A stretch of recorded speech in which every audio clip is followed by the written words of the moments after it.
নিত্য প্রয়োজনীয় পণ্য ক্রয় ক্ষমতার মধ্যে রাখার জন্য সরকারের বিভিন্ন পদক্ষেপে গেল ২-৩ মাস প্রশংসা কুড়িয়েছে। কিছুটা স্বস্তিতেও কেটেছে নিম্ন এবং নিম্ন মধ্যবিত্তদের দিন। কিন্তু রাজধানীর বাজার ফিরতে শুরু করেছে সেই তিমিরেই।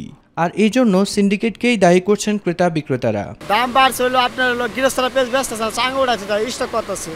গৃহস্থের দাম বাড়লে বেচবে, পেঁয়াজ কম বেচতেছে, আমদানি কম। বাজারে সরবরাহ বেড়েছে সদ্য দাম বাড়ানো সয়াবিন তেলের। এদিকে হঠাৎ পেঁয়াজের দাম অস্বাভাবিক বাড়ায় অসন্তুষ্ট ক্রেতারা। কয়েকদিন আগেও দেখছি আমরা ৪৫ টাকা কেজি, কিন্তু এখন তো ৫৭ টাকা করে কিনলাম।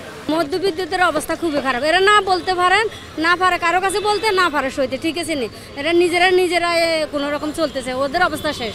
পাম অয়েল কিনতাম ১৬০ টাকা, ১৫০ টাকাও কিনতাম, ৫৫০ও কিনতাম, বিভিন্ন রেটের ছিল। এখন কিন্তু ১৭৫ টাকা। কিন্তু যারা নিম্নবিত্ত তাদের জন্য তো অনেক কষ্টকর, তারা মনে করেন দিন আনে দিন খান, তাদের জন্য তো অনেক খারাপই হয়। মাছ মাংসের পাশাপাশি চাল আলুর দাম স্বাভাবিক থাকলেও মুরগি এবং শাকসবজির দাম বাড়তে শুরু করেছে। যথাযথ হস্তক্ষেপ এবং বাজার মনিটরিং করার বিকল্প নেই বলে মনে করেন নগরবাসী। সরকার উচিত যোগান বৃদ্ধি করা আর কি। যোগান বৃদ্ধির জন্য যারা প্রডিউস করে তাদেরকে সাবসিডি দেওয়া। যেভাবে কাজ চলছে এভাবে চালিয়ে যেতে পারলেই আলহামদুলিল্লাহ কমে যাবে। বাজার মনিটরিং করলেই আমার মনে হয় এটা সুফল আসবে।